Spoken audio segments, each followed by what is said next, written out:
makeup, skincare, and even clothing and accessories are among beauty items people in Nigeria are willing to invest in. The result? It's all about boosting the confidence and slaying, as it is fondly called. The global personal care industry is valued at over $400 billion, and Africa accounts for 3% of that figure in sales.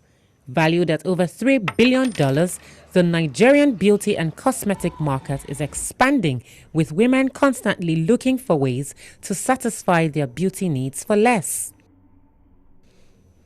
We meet Toyosi Ajayi, a middle-class earner in Lagos, who tells us how much she invests in personal grooming on a monthly basis.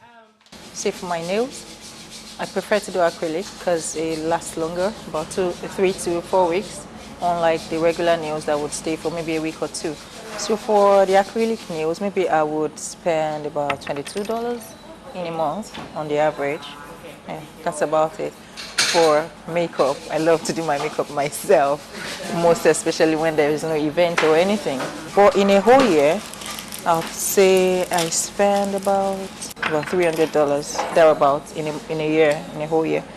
Okay, so for my hair, I love to make braids. Like, it lasts longer, it's more beautiful, it brings out my face.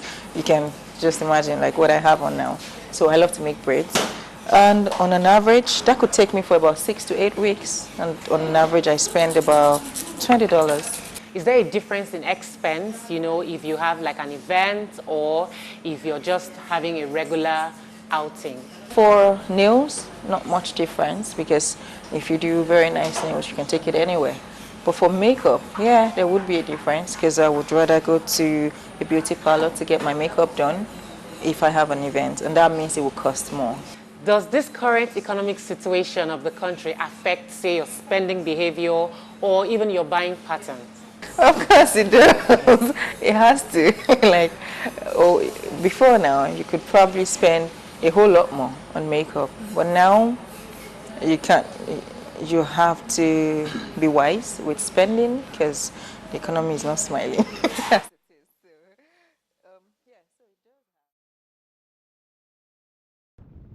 Although Nigeria's economy is still recovering from a 2016 recession, 11.37% inflation rate, and a currently weak purchasing power, the over 200 million population gives Africa's most populous nation an edge over its counterparts as an investment hub for the beauty market.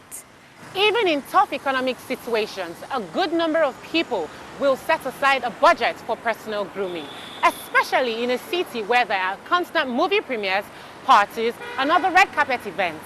Let's now meet one entrepreneur who serves middle to high-end clients in Lagos.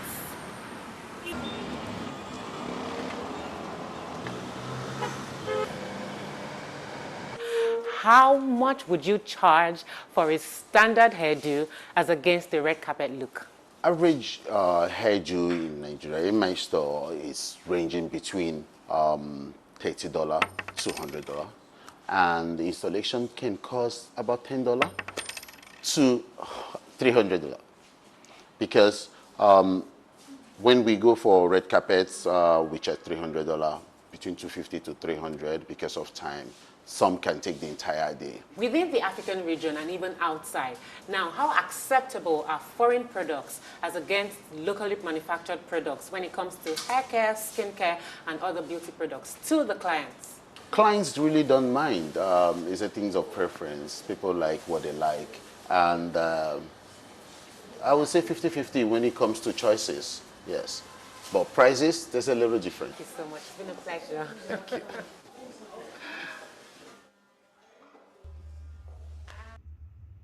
Hair and cosmetics are one part of personal grooming.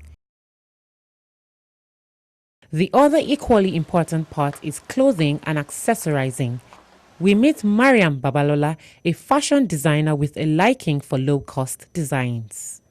If you want to style a lady for like a red carpet event now, how much would she need to spend for a look well put together? Okay, sometimes we work on a budget, Okay. and sometimes if you want to look really, if you want to look really good, Okay.